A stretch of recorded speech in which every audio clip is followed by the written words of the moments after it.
Do a countdown. We're live. Hi everyone. Really happy to have James Murphy on with us tonight. Start us off, James, with an intro to you and your books. Okay, so as we were chatting about off air, my name's James Murphy, and as well as being a crime writer, I work with training new teachers, and I also teach English part of my week as well. So essentially, most of my time's about educating people, and then I come home and kill people. Which is, as we were saying before we went live, is just the best combination. Like, good way of getting over the stress of educating people. Yes, I recommend it as a professional development for all teachers. So I might suggest it for our next training day. Everyone can write them. That's actually give us the sort of pitch for your new book, because I was just going to say everyone could write a murder. Oh, right, okay. Into your book. Well, because I don't have enough to do in between writing and teaching and all that sort of stuff, I sometimes do crime fiction writing classes. And I was doing one locally here where I live, in a place called Antrim Castle Gardens, and it's kind of a hauntingly beautiful little place, with a lovely kind of, well, lovely gardens obviously, but lovely kind of facilities around it. And at the center of this garden, there is a statue of what is called the Mazarine Hound, and it has a little bit of legend behind it. So I used to teach in this place. It was called Clotsworthy House, and I used to set little writing tasks for the delegates throughout the evening each week. But I get bored, so while they're writing up their little piece about whatever it happens to be, heroes, characters, whatever, I'm kind of wandering around the room thinking, wonder, could they be a killer? Is this fiction? Not really fiction? Are they actually chronicling what they've done? And I thought, actually, that would be a really good idea for a book. So that idea collided with the legend of the Mazarine Hound and some real life events, actually some true crime events that, as I was coming upstairs tonight, were actually still in the news. Things like violence to women and girls, and particularly the Sarah Everard case. So I've been thinking about all that at the time, and it just kind of collided into Write Me a Murder. I quite like that, because that's what they say, isn't it, on the writing course, Write Me a Murder. Yeah, it's the first thing. I did put it in the book, but it's the first thing I do in the actual class is I ask the people, and I use that phrase, write me a murder, because people come into courses like that and they all have obviously a keen interest in crime fiction, and be it through books, be it through TV, movies, etc. So they see a course like mine and they think, oh, that would be really interesting, that would be really good. So they come in the door, and of course it only then dawns on them that actually writing about crime might mean that you have to write about crime. And of course, murder being the darkest thing that anyone could do, or one of the darkest things, they suddenly find, I'm too nice a person to write about that kind of thing. But when you kind of ask them to do it, what you find is they end up diving into it with relish. And actually, for me personally, from a teaching point of view, it's a great way of uniting the group, because you're pushing everyone in at the deep end, and they all end up bonding because they've had to kind of struggle initially, but then have great time killing who their nearest and dearest. We've got some hellos from Steve over in California. He said, good to see us both. Brilliant. Phil said he's going to catch up later because he's otherwise engaged. Oh, I've just worked out how to load the comments. Okay. Brilliant. And Leslie's here as well. We've got a few people already saying hello. And actually, I hope Phil's still on, because I wanted to thank him tonight. He has been a brilliant support, as have yourselves as the administrators of the group. and lots of the other members. Everyone has been so supportive of the release, so I wanted to thank Philip in particular for that. Well, I think you and Philip especially, for us in the group, are quite like our ambassadors for like Irish noir, aren't you? You bring us like you've kind of made it like a thing in our group that we're aware of. Oh, that's brilliant. That's so nice to hear, actually. And there's lots of us. I mean, it's not just myself and Philip. I mean, there's loads of brilliant Northern Irish crime writers out there. There's a question here. It says, question for later. The Mazarine Hound is crucial to the plot of Write Me a Murder. Is James planning to incorporate any other Irish myths or legends into his upcoming books? I don't know who asked that question. I'm going to go and look now because it just says Facebook user. The short answer is I don't know. I'm writing the sequel to Write Me a Murder at the moment. Oh, it was Phil. Oh, was it? Okay. Writing the sequel to it at the moment, but it's actually there's no legend in there yet, although it is very, very much Antrim and very much Belfast flavoured.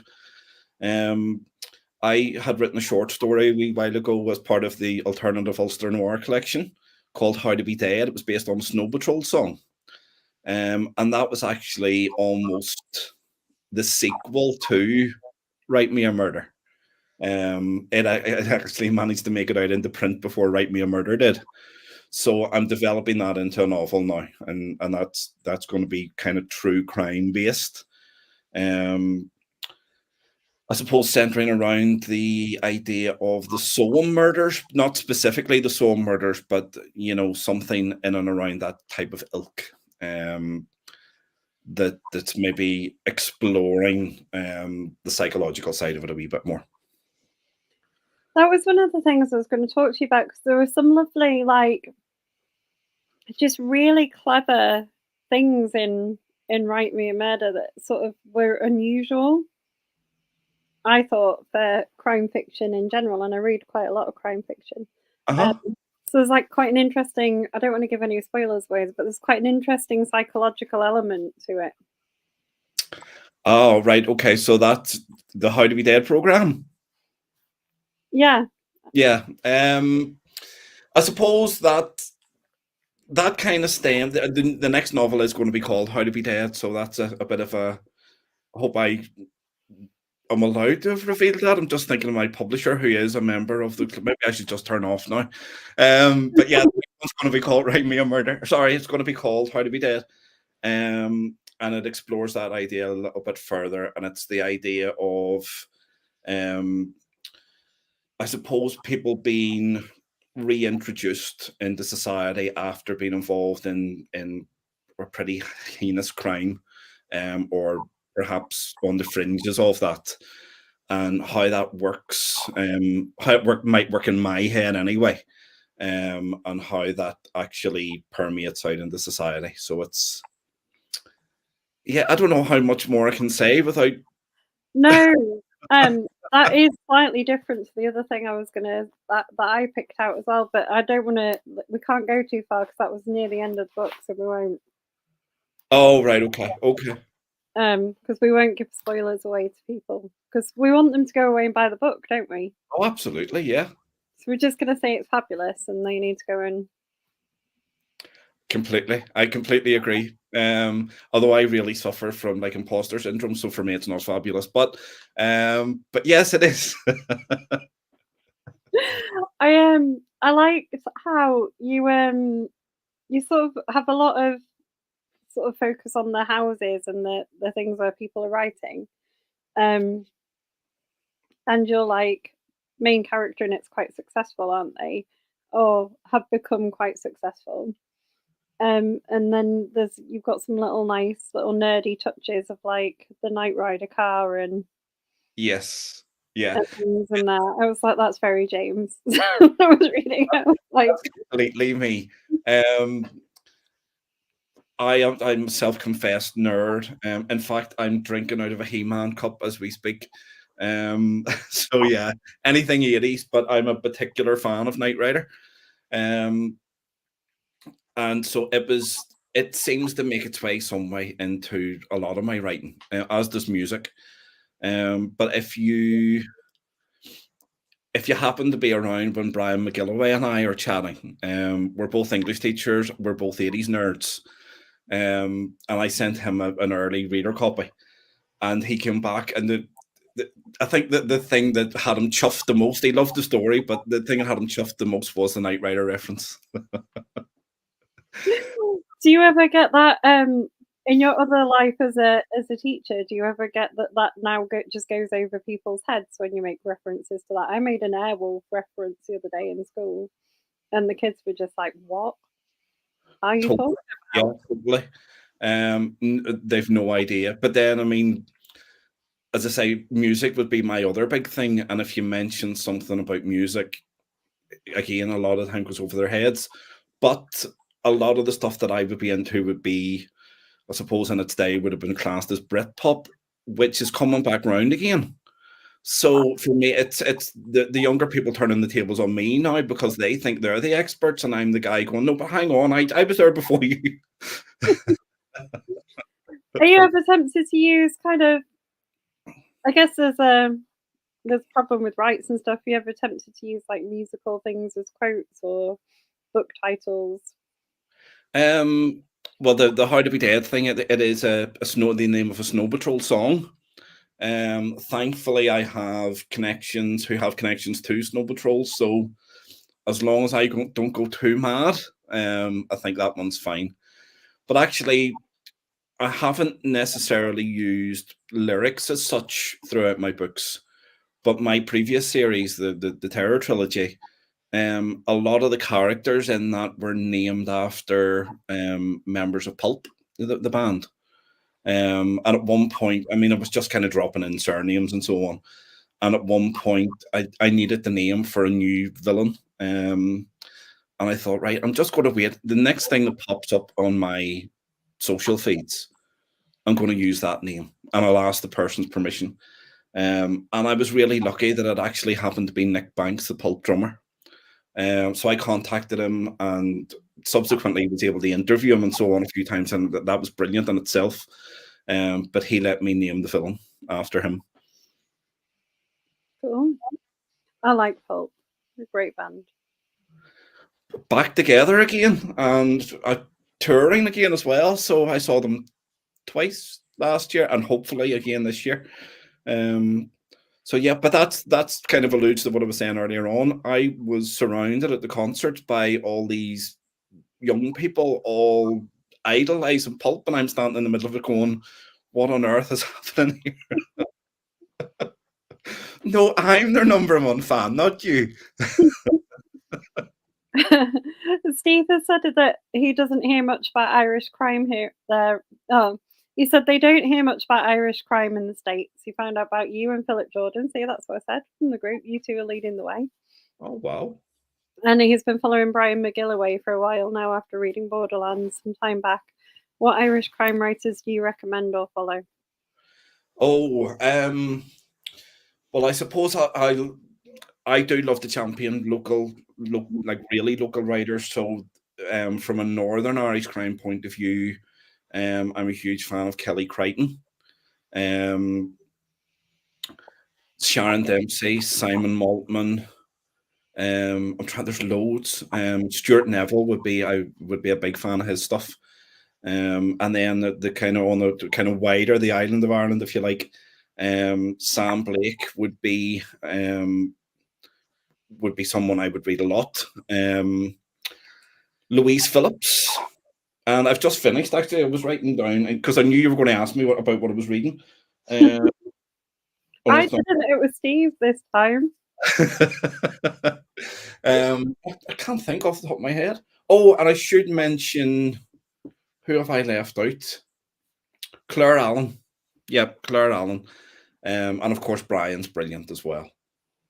So yeah, there's lots of us. In fact, I've kind of, because of groups like this and because of my situation in Northern Ireland now, I'm very lucky that the kind of the newer wave of writers are contacting me and sending me their advanced reader copies and so on. So I have people like up and coming people like Shannon Hamilton. Yes, Hamilton. I'm trying to think who else. And of course, we had Philip as well. I should have mentioned him first and foremost. And Linda Hagen. So there's loads of us. But buy mine first, obviously. I quite like Amanda Cassidy. Oh, yes. Yep, very good. Another great writer as well. We could be here all night with recommendations, and I'll come off and think, oh, I should have mentioned, or they message me and say, why did you not mention me? So if I've left anybody out. Did you, because we talked about you sort of merging the two worlds of the books that you've written before we went live, did you find it quite hard almost writing a book about writing crime?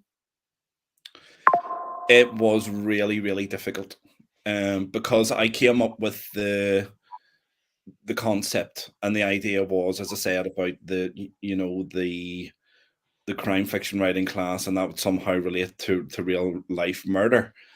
And I've been speaking to people about it and kind of sounding them out about, is this a good idea? And everybody was saying, wow, that's so high concept. That's a brilliant idea. And I thought, right, I'll have to run with it then. So that was fine. I thought, yes, I have the seeds of a good idea. But when you actually sit down to start writing it, it became really difficult, which is why it has taken, I think, almost 2 years this time. But what I did find was, when I did start writing it, and when I realized that I wanted to go down the How to Be Dead route and bring the true life, the violence against women and girls into it, because I wanted to say something about that from my own personal point of view.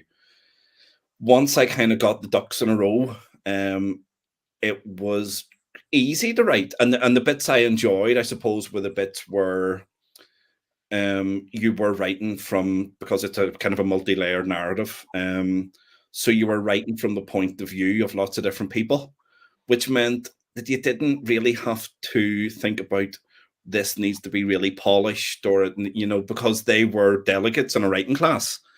And then I thought, well, obviously, because I'm writing, or I'm doing crime fiction writing classes, it would be fun to look at some of the tropes. So I dropped little bits of humor and lots of, use of tropes in there. And I really enjoyed that part as well. So yes, it was really hard, but in other ways, it was actually quite easy and a lot of fun. I think I think I put it in my review, you kind of pulled off like writing. None of the characters are overly likable. You sort of get invested in them. Yeah. But you don't really like any of them apart from the dog. I don't know. I would love to say it was intentional. It was partly intentional, because I was thinking particularly about the male characters, because I really wanted to explore the idea that even, around the education of chauvinism and all that sort of stuff, and male ego and all that sort of thing. And I was thinking that actually there's lots of good guys out there, or people who think I'm a good guy, but actually they maybe need a wee bit of education as well. So even, for want of a better expression, the male hero character, ACC Hannon, I thought he is, and I haven't told him this yet, but I kind of loosely based him on Brian McGillivray, in terms of his, figure and character and so on. And Brian is such a nice guy, but I thought, actually, even the nice men in this book need to come away with people thinking, well, that's not very. And again, I don't want to give any spoilers away, but yeah, I really did like that you had picked up on, that actually these people, I want to know more about them, but actually everyone's coming at this with their own agenda in some way. So yeah, I was delighted to see that you had picked that up in your review. Thanks. Steve says he's got a habit. It's a good habit of showing up at crime festivals unexpectedly. He does do this. It's wonderful. Any in Ireland you recommend where one might be able to catch you, and the others you've mentioned talk about your writing? We do lots of stuff. Now there used to be a Northern Ireland crime festival called Noirland that hasn't ran actually in a while. I think the biggest one in Ireland would be Murder One. That's organised by Sam Blake, essentially. So you'll see at least a smattering of Northern Ireland writers at that each year, and then you usually what you find is we'll do smaller kind of independent type events. So, for example, I do a lot of work for the Crime Writers Association, as it's a library champion for Northern Ireland. So I would do during National Crime Reading Month. I'm everywhere. There's not a library that you'll not see me in at some point during that month. And then we would do kind of literary festivals or cultural festivals that always have a crime element in them. So there's lots. Like I think I'll be doing this year the West Belfast Festival, which is where the Farset Investigations books are set, which is nice. So we're looking at doing one of those in August, because my publisher's going to kill me after all this. We're re-releasing the Terror books, so they're going to be coming out. The first one's going to be coming out, I'm hoping, in August, to coincide with that. And then there's Belfast Book Festival and all that sort of stuff. So there's always lots going on. But the biggest thing would be, I would say, Murder One, and that's usually, again, maybe Vanessa, Sam Blake might be. I think it's usually around October time. So, although sometimes it does change, but yeah, certainly look out for that one. Murder One is it's just outside Dublin, but I can't remember. It's just south of Dublin, near Dalkey, I think. But yeah, it's a wee bit of a trek down, but well worth it.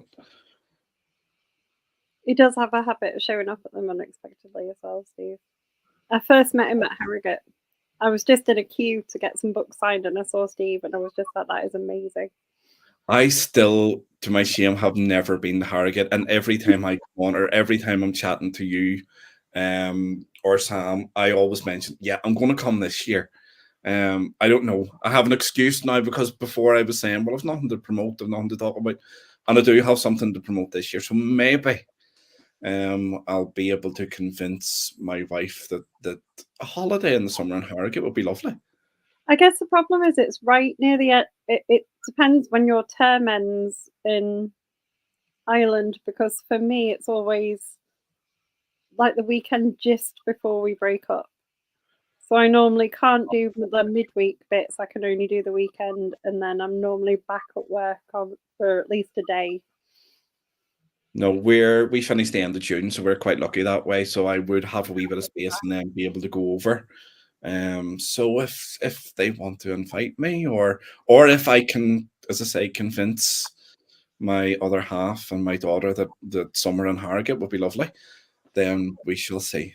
Lovely, and there's loads of literary stuff around. So you can go visit the Bronte Museum in Keighley. That's not far away. You can fly into Leeds. It's like pretty easy to get to. You see, you don't need to sell it to me, but what I'll do is play this bit back to my wife. Play it back. I mean, it is worth it. If you're in Yorkshire, I think if you're a book kind of fan, you've got to go to Haworth at least once and visit. But to me, it's something that I kind of have to do, I think, at some point, because you're an English teacher. You definitely have to. Exactly, but also the Northern Irish and Irish writers, because of things like Murder One, we all kind of know each other and we see each other, but our friendships with other writers, we don't really get to see them in person very much. So it would be nice to, I know, for example, I talked about meeting up with Marion Todd and Sheila Bugler and so on in the past, and that would be lovely to do, because any conversation we've ever had has always been online. So yeah, I'm even more steadfast than ever now. So maybe I'll just book it. Yeah. You need to come over. Although staying in Harrogate, probably very expensive at that time, I would imagine. I never have to. I live like an hour away. It's not. So I'm going to have to come up with a family angle as well. So if anybody wants to put in the comments like ways I can convince my wife, and so yeah, go for it. So you were saying that you were thinking of trying to merge the two kind of worlds of your books, because this one's quite different to the stuff you've written before. It's quite a sort of, I wouldn't say like a different genre. It's not, because you obviously have like stuck with crime, but they feel like very different books. Yeah, I mean, I did want to challenge myself a little bit because the first three books were, I suppose, largely about me learning how to be a writer as well. And I thought, well, after three books, surely I've come a wee bit closer to nailing it. So I wanted to challenge myself and do something a bit darker and a bit more psychological. But I still needed a wee bit of a comfort blanket, if that makes sense. So um the one of the main characters in the Terror trilogy, Beth Shaw, lives in Antrim, and she's a best-selling crime author, as is Dr. Harkins. So there was a connection there already. And I would imagine that some of the keener readers of Write Me a Murder who have read the Terror stuff will have noticed that there's already a character there who was a fairly major character in the Terror books, who has taken on quite a major role in this one too. So they're kind of being drip fed into the new genre, if you like. And I think the book after How to Be Dead will be the one where the two worlds collide a wee bit more directly. How I'm going to write any of that, I have no idea, but we'll see. It'll be fun trying. So do you not like? I mean, you're talking about like being friends with Marion and things like that. Do you not take the approach of like a Marion of like having everything planned in detail? No, no, I know Marion does it, and she's talked about. In fact, she's talked about doing PowerPoints and then deleting bits as she goes, and frankly, it all confused me, to be honest. It clearly works because she's brilliant, and I would love to be like that. And I know Vanessa Sam Blake, we've talked loads because she used to do the radio and so on with myself. And we've talked loads about how she meticulously plans it out, and she knows exactly what's going to happen when. I tell people how to do that in my classes, but I'm a bit of a hybrid writer. I think I plot a bit and then pants a bit. So yeah, that doing what Marion and Vanessa do, I probably should do more, to be fair. But I suppose you would think that with me being a teacher, that's what my life's like in real life, almost, because you're planning and everything has to be kind of so meticulous and so on. So I like to carry an element of that through, but I also like to have a wee bit of fun with it as well. So I think pantsing for me is probably going to be a thing. I think a hybrid thing is probably more true to teachers, though, isn't it? Because you have a plan, but your plan will never be exactly how it. No, and you're all. And then you have a plan B, and then you have a plan C, and then there's the what you make up as you go along, because neither of the other plans work. Yeah, and that's something actually I kind of try to explain to my trainee teachers as well, because they have done the whole meticulous planning, and then they wonder, but it worked on paper. So so yeah, I suppose hybrid does suit. You can make it up. I had two really interesting conversations last year with like Anne Cleves and Martin Edwards, because Anne Cleves says she doesn't plan at all. She just makes it up as she goes. Mm-hmm. In fact, she said she'd been writing something and had like a body on the beach and didn't know who the body was. But I think for a lot of us, that's how it probably starts. Yeah, but then Martin Edwards says he doesn't think that's true. He doesn't believe people pants. He thinks that you know how to write, like the structure in your head, and you know how you write a book. So even if you're saying you're pantsing, you kind of have got a plot in your head. I've often wondered that about myself, and I suppose when I came to do, teach the crime fiction workshops and so on, because you're having to lay it down for other people, how it works.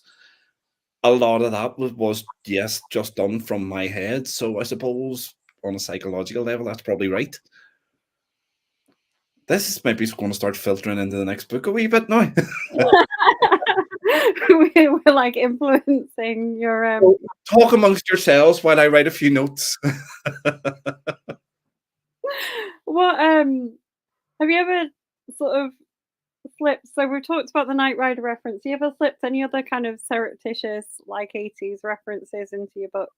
Oh yeah. I mean, growing up, I was a huge fan of Aha. I know people will be kind of scratching their heads as they're watching this, thinking, really? But yeah, one of the characters in the new book, a character called Sam Moran, is loosely based, at least physically loosely based, on Martin Harkett. And he owns a boat called Scoundrel Days, which is the name of an Aha album. So yeah, I do put little bits and pieces like that in there.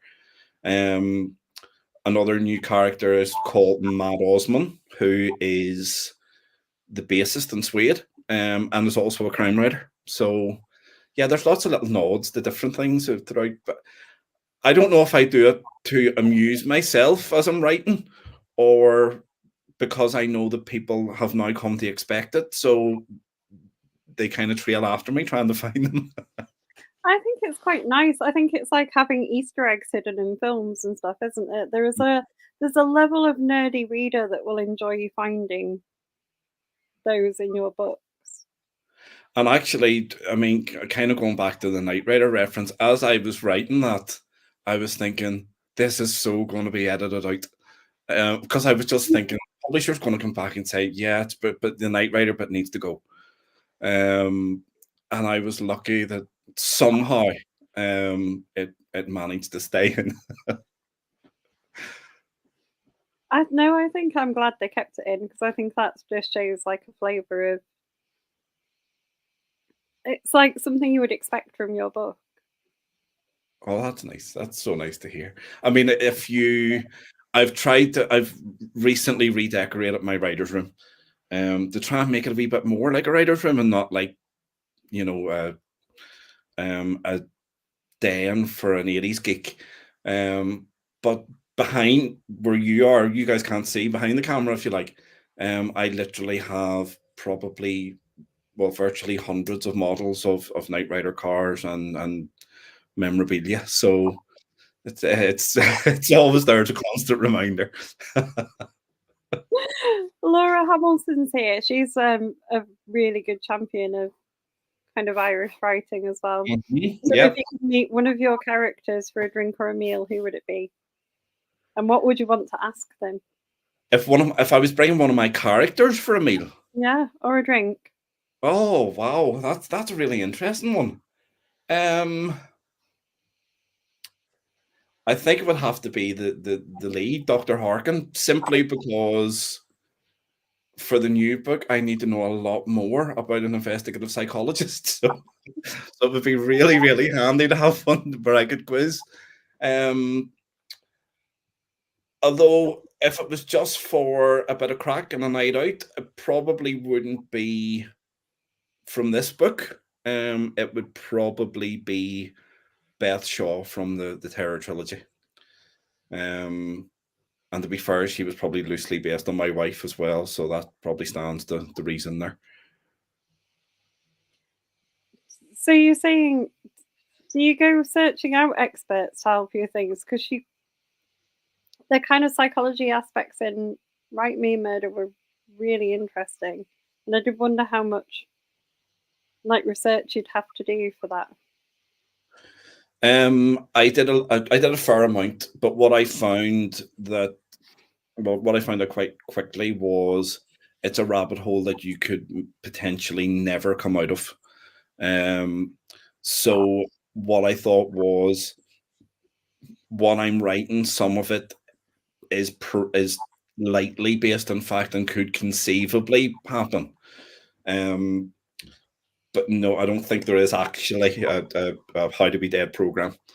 But I think elements of it certainly do exist in terms of treating different things and I want to say reprogramming people's personalities, but that's probably too flippant a way to put it. But yeah, so I think the thing that's always important to me is, and I think I've said this before, I spoke with Louise Phillips very, very early on in my writing career, and she said something that always stuck with me, that we're writing about really dark things, and some of these things have happened in real life, and with this particular novel, obviously that is the case. So I think you need to handle things carefully and present them in a way where they, if you're trying to critique society, then you do it in the right way, kind of thing. And that stuck with me. So I think I would be, from a research point of view, that's kind of where my red line is. It doesn't, if it's plausible, great. If it doesn't cause any upset to anyone, then all the better. Yeah. Of course, if it does shine a light on an aspect of society that needs it, particularly probably from a male perspective in relation to the theme of my book, then all the better. On a lighter note, Laura's also laughing about having to tell the youngsters that it was a-ha and not some 90s boy band. And I don't think they probably ever would have been described as a boy band, although they probably were. Yeah. I mean, they weren't ever that big, were they? Either, like over here. But no, we're going to fall out now.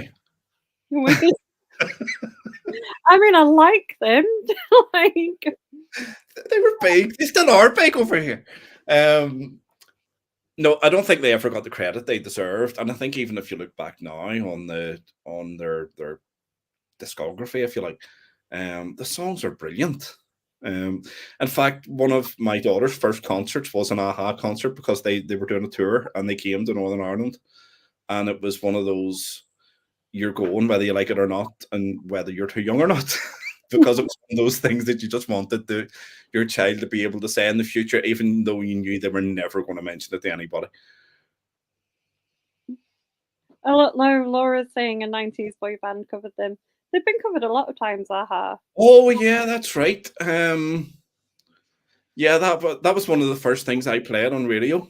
And I did a feature when I had the radio show called Songs That Were Murdered. So I always got basically a bad cover version, and got the listeners to debate whether or not the people were guilty of murdering the song. And I can't remember the name of the boy band that covered it. Oh, but it was awful. Anyway, it was her, and they were found guilty that night. I'm delighted to say. Were they? There is a really good cover version by one of my favourite bands that are like a ska punk band. And they do a version of Take On Me, and it's great. Oh. I had a friend who recorded a version of Common People by Pulp, and it is awful. And I've told him that. And in fact, that was one of the first songs I put on as the song that was murdered on the radio. And I was really lucky because it coincided with the time I was in contact with Nick Banks. And I said to him, like, would you come on? And we'll do a wee interview and you can give the final verdict. So I'd sent him a copy of the song beforehand, so he wasn't going to be shocked or anything. And we did the video, and this was one of my early shows, so I was really like trying to not mess up, because it was really hard to control everything that was going on at once. And he didn't listen to it, so he was only actually listening to it while he was on air. And at the end of it, he actually swore. It was so bad. That's amazing. I really like that feature as well. It was going, but no, it went out on live on air. I love that feature as well. I'm trying to think of like people I would put on it. But we had that. The other really popular one, and I still get messages about it now. And I'm kind of tempted to almost bring the thing back in podcast form. Is songs featuring crime. So we all every week we played a song that had some level of crime in it. And then I did a little bit of research and talked about, how it came about and how the writer got the idea and all that sort of stuff. In fact, I think I probably tortured you guys quite a bit on that one. I definitely have had a thread in the group about that as well, because I can't remember what I was listening to. Oh, I saw a band called The Interrupters. They're great as well. And they Okay. had a song that's like got like mentions crime in it, and I think I sort of posted that and got people to share crime based songs. There were lots of really now obviously there's loads of obvious ones. But there was lots of really brilliant suggestions, but it always got me in trouble in the radio every week because I always had to go, and obviously the radio system only has so many songs on it, and I had to go every week and ask permission for a new song to be added to the system that was only ever going to be played once because it was probably there's a reason why you hadn't heard of it. So yeah, I used to get in trouble lots, and to the point where they said, "Well, look, you're going to have to start adding these yourself." And I thought, well, that's okay. But that's great. I like both of those features. You just need a music podcast, like where you do that. You could do both together. Yeah, I quite like the idea because I had the podcast where I interview crime writers about their writing technique, and people like that. But I do like the idea of maybe merging the two and having some kind of a new podcast. But I'm also thinking you have a new book to write, you work full time, you have a family, so I don't know. Maybe in between books, we'll see. But yeah, I would love to do something like that again. It's really fun. I have a theory about teachers that we just work at like such a pace that we kind of never know when to stop adding things to do. That's probably true. Although I don't know about you, but when it comes 3:30, I'm kind of getting of an age now. When it comes to 3:30, I'm done. So yeah, I'm kind of the fall asleep on the sofa for an hour, and then even though you're not, I'm adamant in our house. I'm kind of famous for insisting that we watch The Chase because I really like it, and I'm always asleep within maybe 2 or 3 minutes of it starting, and then I wake up at the end, and sometimes my family will even say, "So did they win or not win?" Because I had no idea I was asleep. So yeah, then I get my second wind, but I think what I was finding with the radio show and the podcast was that they were great fun, and they were great for interacting with other writers, and if I'm being business minded, building my writer profile. So that was all great, but there were no books being written. So I kind of made the decision that I'd rather be a writer who sometimes does other stuff rather than being a presenter who sometimes writes. So we're kind of at that stage at the moment. But yeah, I definitely would love to go back and do some of the other stuff because, as I say, it's really fun to do. Well, they sound fun, but like they take a lot of research. They do, yeah. That was actually kind of certainly for the radio anyway. It was really good for me because I was doing something for my writing career that my wife really loved because we're both in the music and my daughter's in the music as well. So I was able to handle the playlists and doing some of the research behind the songs and all that. They were happy to take that over. So that was good. And it meant that for once, I suppose I could say that we were all involved in it.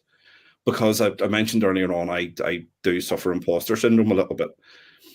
And what I found was my wife and daughter are really, really encouraging, and they love the fact that I do the crime fiction writing and so on as well. But when they come to events, I don't shine as much as I probably would if they weren't there. I don't know why. They're the ones that make me nervous, not the rest of the audience. So we've kind of come to an agreement now that they just don't come. But sounds really odd. I mean, I have a book launch coming up, and we're kind of deciding now whether they should come to it or not. And of course, they would love to, and I would love them to be there. But yeah, it's one of those kind of strange. I don't know if other writers have that or not. You know that I'm quite because of my teacher background, I'm quite happy to talk to X number of strangers. But then when I see someone in the audience who I know, and you see like maybe a friend from school, you suddenly think, oh no. And it's like you're talking, and I get really nervous then. So, yeah, so I don't know how we're going to cope with that moving forward, but we'll see. I find groups of adults freaky to talk to. I don't even with the crime A fiction. room full of kids is fine, but like a room full of adults. I'm not so bad there because I've learned to kind of, again, because of the crime fiction writing groups, that you're just dealing with a different type of student. I'll put it that way. But if I had to go in and speak to one person rather than an entire group, I would be a bundle of nerves, which is, yeah, probably hasn't done my career. But anyway, that's another. Someone's saying it's exactly why you should ask them to go. Oh, yeah, challenge myself. Maybe, yeah. I know they would love to, although my daughter still can't fathom. We did an event recently with in fact, it was the Alternative Ulster Noir thing, and people were kind of coming up to us and asking us to sign their books. And my daughter was completely miffed as to why somebody would be queuing up to see her dad and asking him to sign something for them. So, so that's nice to see from her point of view too. I think people underestimate like the joy of a signed book. Yeah, and I mean, as writer, I mean that particular anthology, we were really excited about getting each other to sign the books. And Colin Bateman was one of the authors, so we all knew that for that particular event he couldn't stay very long. And he came in and did his bit at the start, and only one of us, and I have to say it wasn't me, but only one of us had the brains to actually say to him, before you go sign that. So the rest of us, there's only one complete copy of all the signatures out there.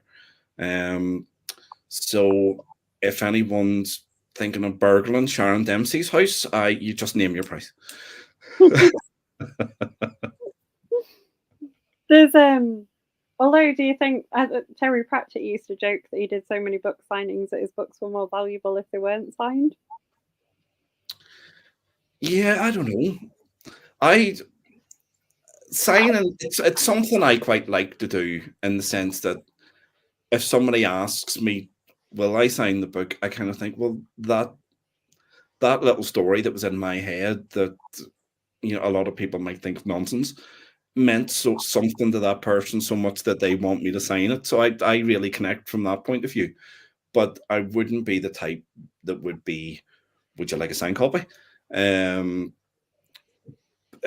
that would kind of be me, maybe the kind of imposter syndrome or nerves or whatever. But no, I do think it's, and even somebody coming up to you and taking the time to talk to you about the book, you know, at an event. You know, sometimes I'll come home and my wife would say, that event, did that not end like ages ago? Was it not meant to end at 8:30 and it's like 10 o'clock now? And of course I'm explaining them, but yeah, the event kind of really only started after the event ended, if that made sense, because people were coming up, and obviously, you know, if your book and your characters mean so much to them, it's so nice to be able to connect with them then. Yeah, it must really be. So we've got 10 minutes or so left. Since you've made notes, tell us what you've read recently that you've enjoyed. I knew I wasn't going to get away. Waiting for it. I'm not going to let you get away with it. You told me you'd written it down. I'm on a roll of good crime fiction recently. So, right, okay. So I have to confess that I haven't, because I've been writing so much, I haven't been reading a great deal. But because M.W. Craven is mentioned so often on this group, I thought I'm going to have to jump in. So I've read The Botanist, which was brilliant, and I'm a fan now, so I'm going to be reading the back catalogue, so to speak. So I've read that. As I said earlier, a lot of my reading would be Northern Irish crime writers because I get the stuff sent to me. Hunted, Simon Maltman. Simon's a good friend of mine as well. Hunted is his latest book and absolutely his best to date. And then a new Northern Irish writer I've just finished called Blood on the Podcast, which is interesting. And apparently a lot of books. It was a really good book. I really enjoyed it, and it centers around a podcast and a cult in Belfast. So I thought that's brilliant because it's, I have the podcast. I've written about a cult based in Belfast before, so it was really interesting to see how somebody else did that, had that different take. So I've read that, and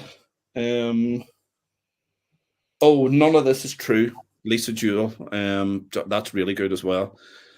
And I think that's all I've been kind of reading recently because literally it's just been about, firstly getting the book finished and then looking for a new publisher and so on, which thankfully I'm now with Spellbound for the foreseeable, and they very kindly agreed. Well, actually, not agreed. Samira from Spellbound was a fan of the Terror books, and I happened to mention in a conversation that they were out of contract, and I think the rest was kind of, the decision was made almost immediately, that they would be coming out again. So, and I suppose coming up on my reading list would be, I need to get the Phillips books. I've read some of the novellas, but I need to get to the novels. I'm really looking forward to those, and I'm eagerly anticipating. I have Three Little Birds, the latest Sam Blake one, in my Kindle. I'm a new convert to Kindle, I have to say. I was always a person that was quite snobby, and it had to be a traditional print book. But then I realized that when you're closer to 50 than you are to 40, a Kindle's brilliant because you can change the text size and the background of the page and all that sort of stuff. So I'm a convert to that. So that's sitting right in there. And other than that, I really just need to get my head down and write, because How to Be Dead is apparently being published in December, which means I kind of need to finish it. You really do, if it's coming out in December. Yeah, considering it took 2 years to do the last one. So yeah, I have a bit more of an idea where this one's going though, which is good. And we won't be doing the multi-layered narrative this time. We will be changing the narrative style about a wee bit again. But so it shouldn't take so long. But yeah, there's a lot to be done. How far in are you, if we can ask?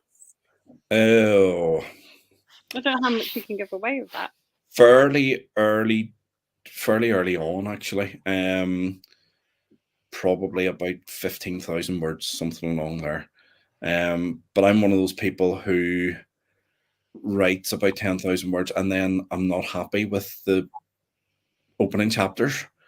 And the English teacher, I know different people write maybe different scenes and then try and piece it all together. For me, I think it's the English teacher in me, if it's not all right, then none of it's right. So sometimes I have to just stop and go back and change the beginning and then obviously work from there.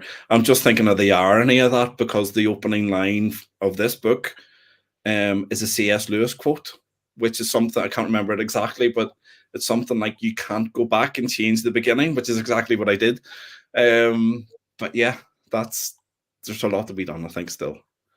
But I think if people, I know a lot of people enjoy that short story, and I think if they like that, they like the concept of this one, because it's just taken it to hopefully another level. Laura said, is there a writing retreat near Harrogate you could hold yourself up in, combine it with the festival? And funding as well. No, that's a good idea. Yeah, I could pass that one off. Laura, you're a bad influence. To be fair, outside of Harrogate, Yorkshire isn't expensive to stay in. But you see, If you stood on like around the outskirts of Harrogate and then travelled in for the festival, that would probably be a lot cheaper.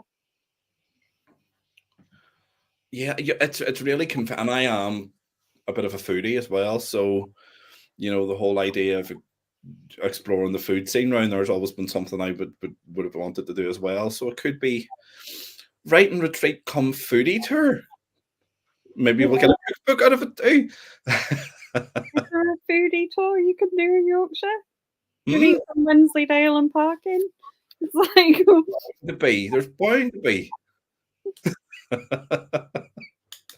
I don't know. I'm a James Martin fan as well, so I'm sure there's something up there that direction.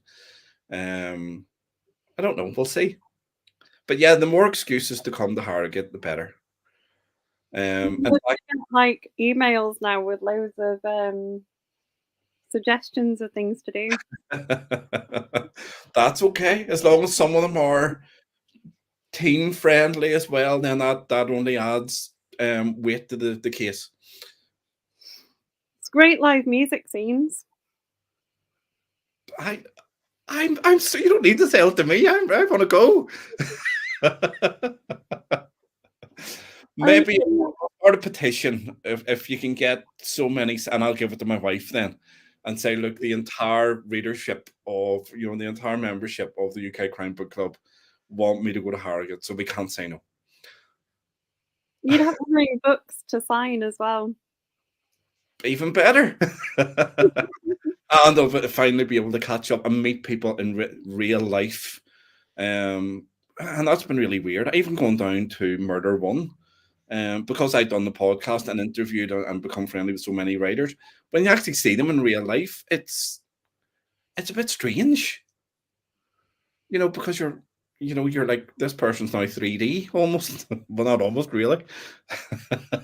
It's a weird thing as well, isn't it? I guess because you do these and it feels genuinely just like we're having a chat and no one else is. People are watching because they're commenting, but you don't sort of focus on that. And then you go to like events and people will be like, I know you do. That happened to me. I did Murder One. It wasn't the last time, the time before. I went down, and as I was walking around, people kept telling me who I was, which I thought was hilarious. But it was like, you're James Murphy. And I was like, yeah.